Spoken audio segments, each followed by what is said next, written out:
우리가 하나님의 은혜를 입은 후 첫 성령의 세례 경험 이후에요, 양심의 선함과 거룩한 삶에 대한 열망들이 있습니다. 그러나 우리의 육신의 연약함으로 인해 늘 실패하게 되죠. 그때 성도에게는 그 실패로 인한 죄책의 고통이 있다는 것입니다.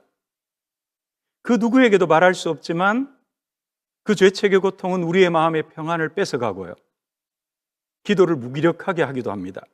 더 두려운 것은 그 죄책의 고통이 그리스도 예수 안에서의 사죄의 은총을 잃어버리고 오히려 더 죄의 깊은 노예로 살아가게 하더라는 것입니다.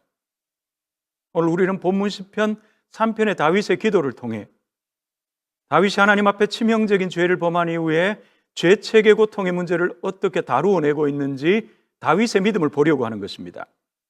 먼저 다윗의 이 탄원시는 우리가 받아내기에는 어려움이 있습니다. 왜냐하면 너무나 이기적이요 독단적인 기도로 들리기 때문입니다. 그를 반대하는 사람에 대하여 대적자여 원수라고 부르고 있습니다. 그들의 뺨을 쳐달라고, 그들의 이빨을 부러뜨려 달라고요.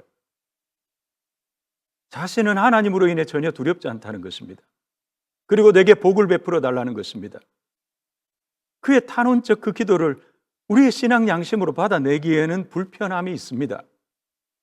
다윗은 어떤 심령으로 이런 기도를 올려드렸던 것일까요? 여러분, 다윗은 이 탄원의 기도를 올려드리기 전에 그가 하나님 앞에 범한 죄악에 대한 하나님을 향한 중요한 두 가지의 믿음의 행동이 있습니다. 먼저는 자신의 범죄함에 대하여 책망하시는 하나님의 말씀을 듣는 일이었어요. 다윗은 나단 선지자를 통해 자신의 죄가 드러났을 때 두려움으로 받아냅니다. 철저하게 자신의 죄를 인정하며 하나님의 사람의 말씀을 듣더라는 것입니다. 이건 여러분 다윗만이 할 수 있었던 믿음의 행동이었어요. 하나님의 마음에 합한 다윗의 믿음이었던 것입니다. 여러분, 우리가 죄를 지을 때만이 아닙니다. 죄책으로 인한 고통 중에 있을 때만이 아닙니다. 우리의 일상의 모든 삶 가운데서 하나님의 말씀을 듣는 일에 진심인 것은 경건한 하나님의 사람들에게도 가장 힘이 드는 믿음의 선한 싸움인 것입니다.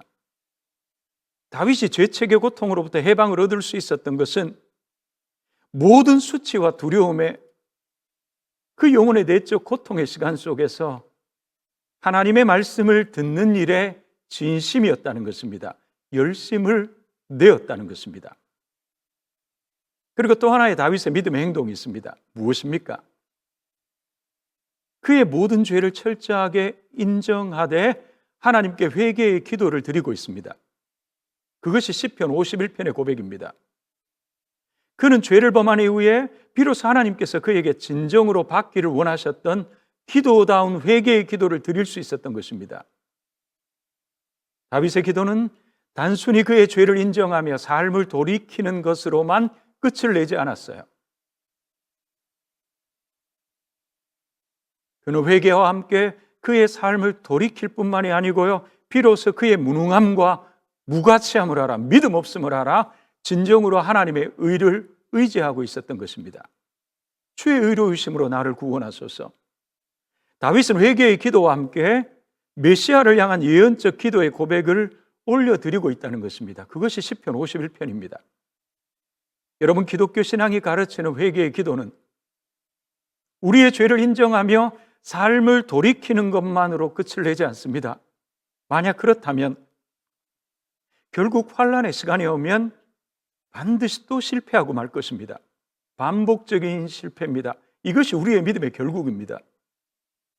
그리고 죄책의 고통으로부터 벗어날 수가 없는 것이에요. 여러분, 다윗이 그 죄의 고통으로부터, 죄책의 고통으로부터 해방을 얻을 수 있었던 그의 믿음의 능력이 무엇입니까? 바로 회개와 함께 주의 의를 온전히 의지하고 있다는 것입니다. 하나님, 나는 아닙니다. 주님이십니다. 다윗은 그 고통 중에서 메시아를 바라보았던 것입니다. 메시아 대망의 예언적 기도를 올려드리고 있었던 것이에요. 다윗의 탄원의 기도에서 그의 대적자는, 그의 원수는 압살롬이 아니었어요. 백성들이 아닙니다. 다윗을 끝없이 정죄해 들어왔던 세상 악이었던 것입니다. 넌 이제 더 이상 구원받을 수 없어. 넌 이제 더 이상 하나님의 응답을 받을 수가 없어. 너는 더 이상 이스라엘의 왕이 될 수 없다는 것입니다.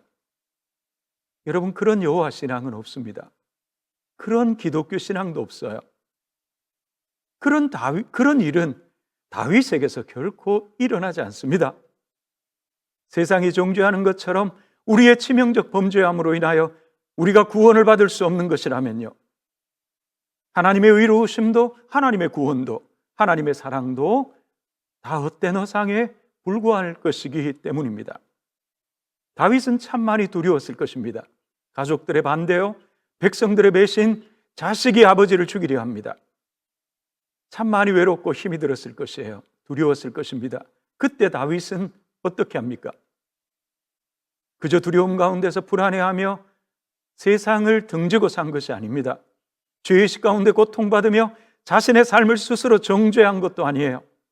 현실을 부정하며 자신의 삶을 더 깊은 죄악 가운데 방치하지도 않았어요. 오히려 그 현실을 직시하되 이 모든 것들이 내가 부정할 수 없는 내가 범한 죄의 고통이지만, 그러나 내 배후에서 역사하시는 하나님은 내 편이시라는 선명한 다윗의 하나님 믿음이었던 것입니다. 여러분, 성도의 회개라는 것이 그저 죄책의 고통 가운데서 하나님께서 다 용서해 주실 것이라고 스스로 위로하고 끝내는 그런 가벼운 넋두리는 아닙니다. 그저 자기 확신 속에서 하나님의 용서를 두려움 없이 말하는 그런 공허한 자기 확신도 아니에요. 두렵게 현실을 직시하되 또 하나의 현실, 우리의 삶의 배후에서 탕자된 그의 자녀들의 삶을 돌보시는 하나님의 은혜의 손길을 보는 것입니다. 탕자를 향하신 하나님의 그 마음을 직시하는 것이에요. 비록 내 죄가 하나님 앞에, 세상 앞에 용서받을 수 없을 만큼 그 죄가 크지만, 그래서 세상이 나를 고소하며 정죄에 들어오지만, 그러나 내 연약함보다도, 내 실패보다도 더 크신 하나님의 은혜의 손길을 보는 것입니다. 하나님의 약속을 신뢰하는 것이에요. 이것이 믿음입니다. 자식이 죄책으로 인해 고통받는 것을 기뻐하며 자식의 죄를 정죄하는 탕자의 부모는 상상할 수가 없는 것입니다.